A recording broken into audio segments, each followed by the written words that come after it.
Have you ever thought about what you do if a heart attack struck and you are completely alone? It's a scary thought, and unfortunately, it happens more often than we realize. Many people believe they'll have time or that someone will be there to help. But the truth is, the first few minutes are the most critical, and what you do or don't do can make all the difference. The good news is, even if you live alone or spend most of your time by yourself, you can still survive a heart attack if you act fast and know exactly what to do. In this video, we're going to walk through 7 crucial things you must do the moment a heart attack begins and you're the only one around. These steps are simple, practical, and life-saving. You don't need medical training. You don't need fancy equipment. You just need to be prepared and stay calm. We'll break it down step by step. How to recognize the first signs, what to take immediately, how to keep your heart from working too hard, and even what small actions you can take that could give you just enough time to get the help you need.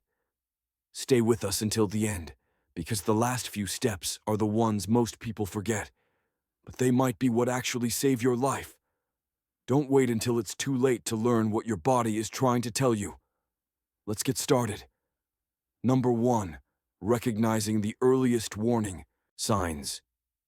The first and most important step in surviving a heart attack alone is knowing what it feels like. Not just in your chest, but in your whole body. Most people expect a dramatic, crushing pain in the chest like you see in movies. But the truth is, real heart attacks often begin with much subtler symptoms, and those early signs can be easy to ignore until it's too late. What you're looking for is a deep, uncomfortable pressure or squeezing sensation in the center of your chest. It might feel like something is sitting on you, or like your chest is slowly being filled with cement. It could also come and go, making you think it's nothing serious. But if it lasts more than a few minutes or keeps returning, don't second-guess it. Other early signs include shortness of breath, even without chest pain.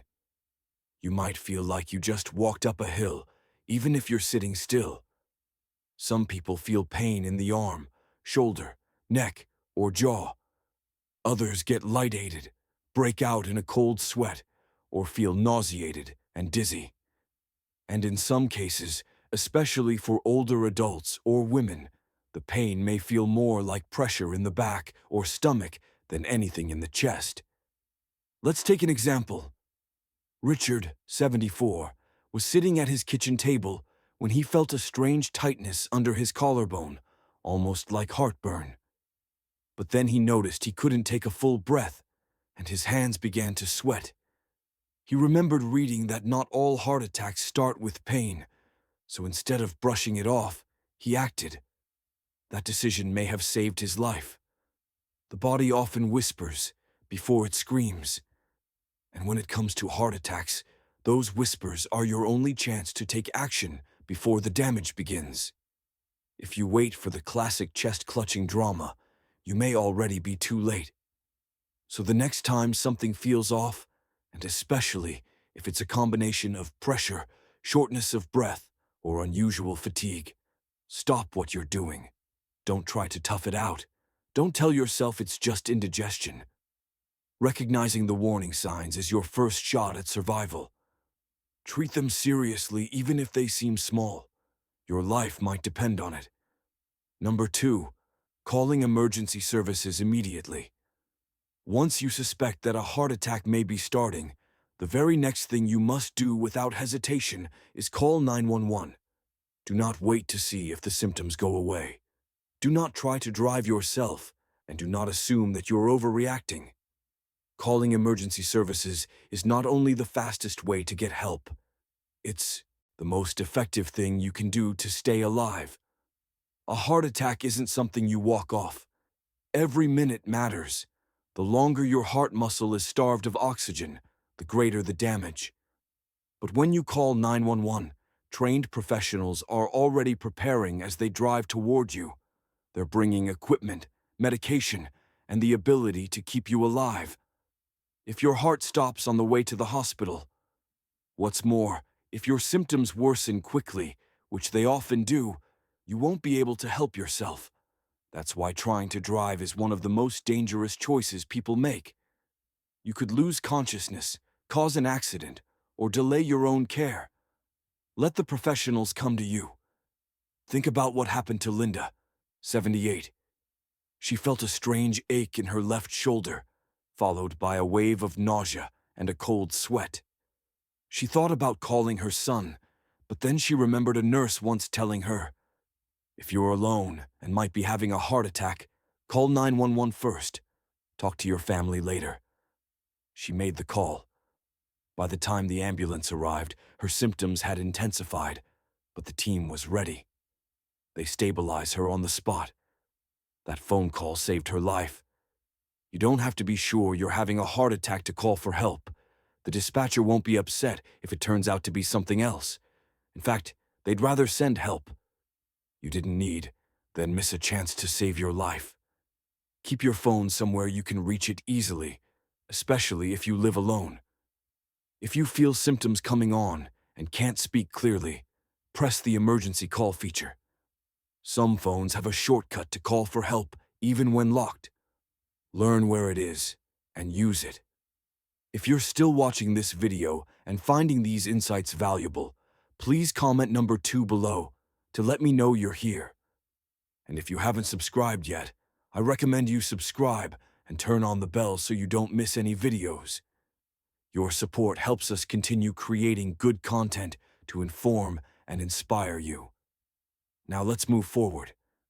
Number 3, chewing an aspirin slowly and calmly. After calling emergency services, the next most powerful action you can take is simple. Chew an aspirin, not swallow, chew. And do it slowly, even if your hands are shaking. If you have access to a standard 325 mg aspirin and you're not allergic or on a blood thinner that would contraindicate it, this one step can significantly increase your chance of surviving a heart attack. Aspirin works by thinning the blood. It helps slow or prevent the growth of a blood clot that may be blocking one of your coronary arteries, the very thing causing the heart attack in the first place. By chewing the tablet instead of swallowing it whole, you get it into your system faster. Studies have shown this can buy valuable minutes, sometimes even enough to restore some blood flow before help arrives. It's important not to take aspirin on an empty stomach unless absolutely necessary. But in the event of a heart attack, the risk of clotting far outweighs that concern. Also, don't take coated or delayed release aspirin. If it's all you have, chew it anyway. You want the effects to start as quickly as possible. Let me tell you about Joe, age 72.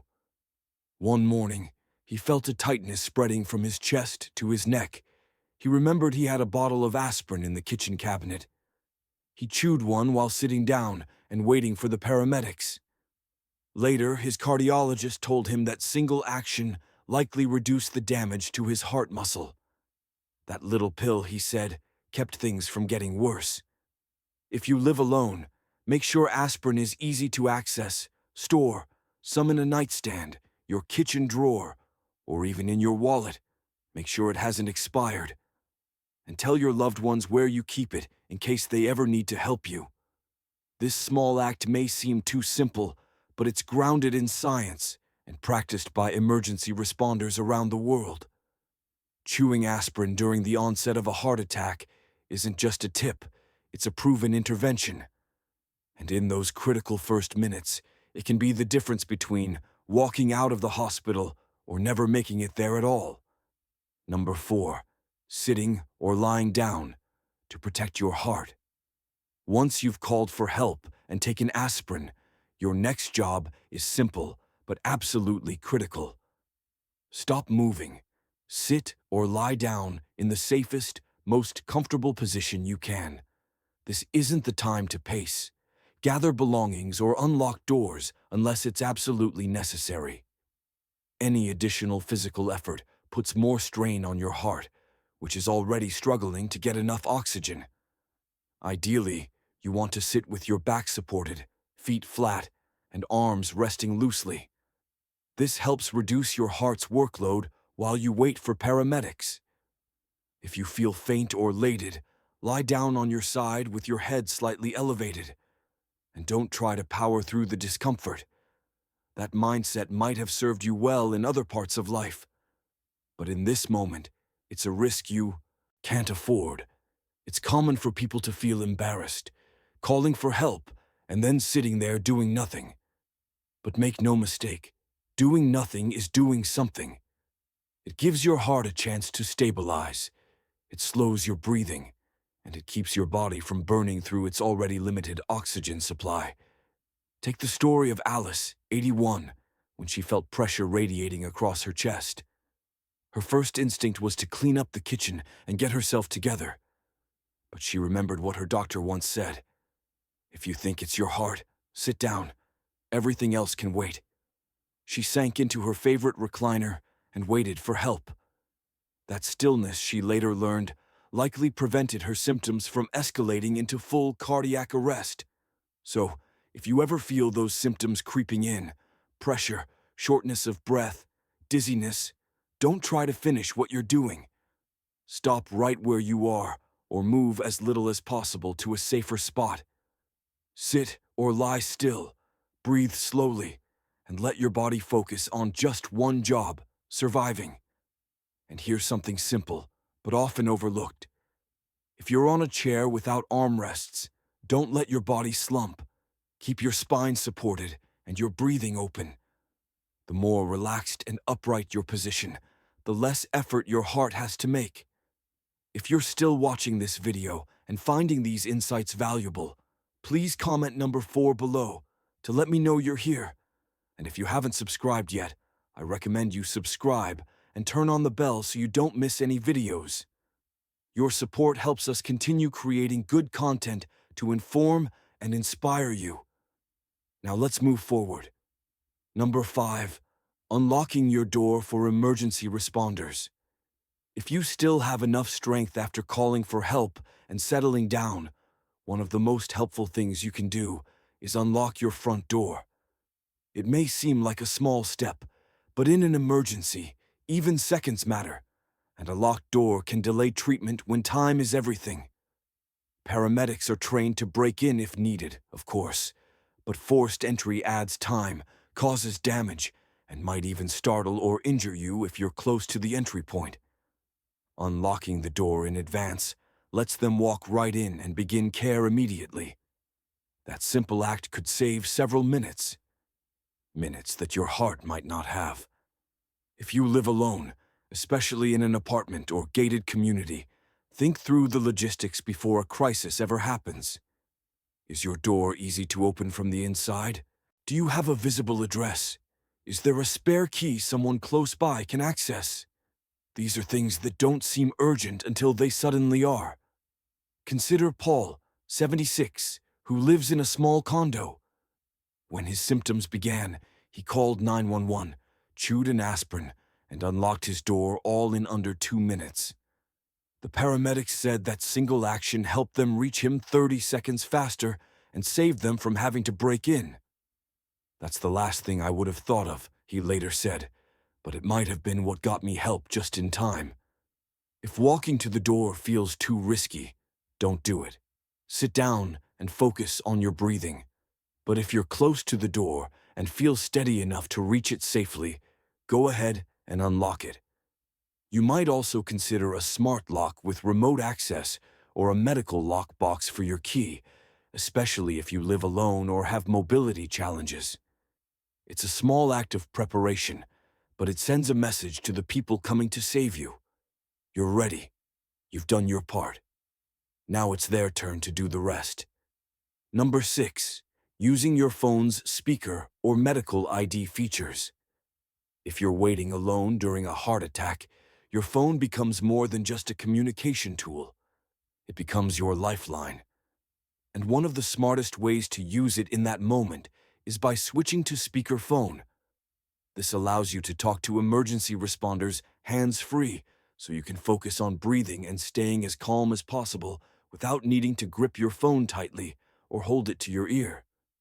When you're under distress, Even the act of holding something to your ear can make it harder to breathe. Using speakerphone not only reduces physical strain, but allows the dispatcher to hear you more clearly if you suddenly become too weak to talk. It also lets them listen for signs of your condition in the background. Your breathing, your movements, even your tone. Beyond that, every smartphone now has something just as critical, your emergency medical ID. On an iPhone, it's accessible even from the lock screen. On Android phones, there's often a similar feature. It holds vital information like your age, allergies, medications, and medical conditions. If you're unconscious when paramedics arrive, this data can save time and guide decisions about your care. Take Susan, 79. She passed out just moments before help arrived. But because her phone had her medical ID set up, the paramedics knew immediately that she was diabetic and allergic to penicillin. That saved them from giving her something that could have made things worse, and they were able to call her daughter using the emergency contact listed right in the phone. Setting up this information takes less than 5 minutes, and it lasts forever. Include your name, birth date, any major conditions, medications you take, allergies, and 1 or 2 emergency contacts. It's not just for tech-savvy folks. It's for anyone who might one day need help when they can't speak for themselves. So, if you ever feel those first signs of a heart attack coming on, use your speakerphone. Stay connected and trust the person on the other end. Their calm voice, steady instructions, and constant presence can make the waiting less terrifying. And if something happens before help arrives, your phone might still speak for you when you no longer can.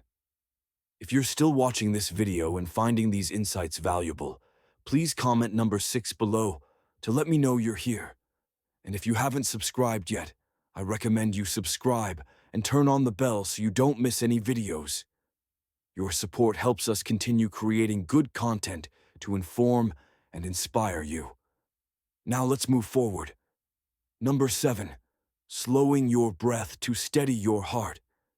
In the middle of a heart attack, it's easy to feel like panic is taking over. Your chest feels tight, your thoughts race, and every second seems louder than the last. But there's one final tool you still have, your breath.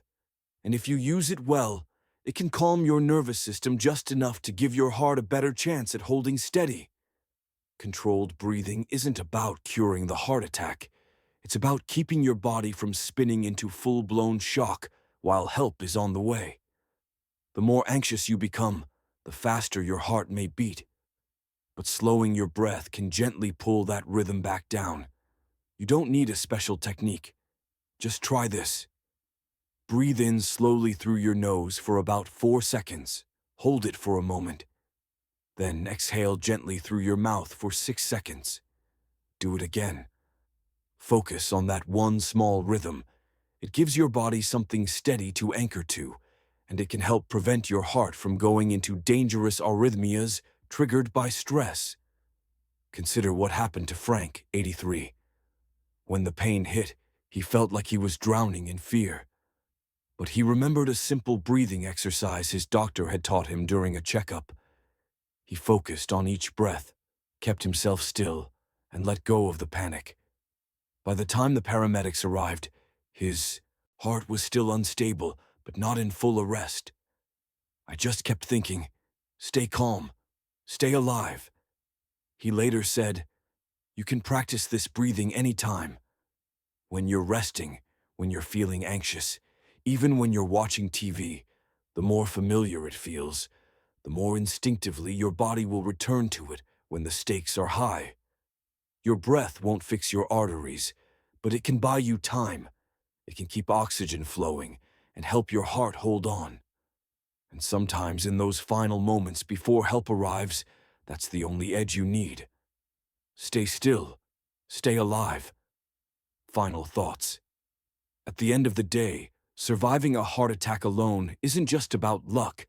It's about preparation, awareness, and calm action. These 7 steps may seem simple on their own, but together, They form a powerful chain that can save your life. Recognize the warning signs. Call for help immediately. Take aspirin if you can. Sit or lie down to conserve your strength. Make it easier for help to reach you. Use your phone's tools wisely and slow your breathing to keep your heart steady. Each one of these measures buys you a little more time. Each one gives you a little more control. And each one says something important. That even when you're alone, you're not powerless. Heart attacks can feel like the most frightening kind of solitude. But these steps remind you that you're not truly helpless, not even for a second. You have tools, you have knowledge, and you now have a plan. So ask yourself, what stood out the most to you today? Was there a step you hadn't considered before, or one that you now see in a different light? Think about how you can apply this to your own life, and maybe even share it with someone you care about. It might not just save your life, it could save theirs too. Thank you for joining us today. We'd love to hear from you. Leave a comment below and share one thing you learned today and how you plan to use it in your life. Your thoughts are important to us, so don't hesitate to share them. Reading your comments gives us great motivation and encouragement. If you enjoyed this video and found it helpful, please like, subscribe, and share. Your support helps us continue creating good content to inform and inspire you. Thanks for watching, and we look forward to seeing you in the next video.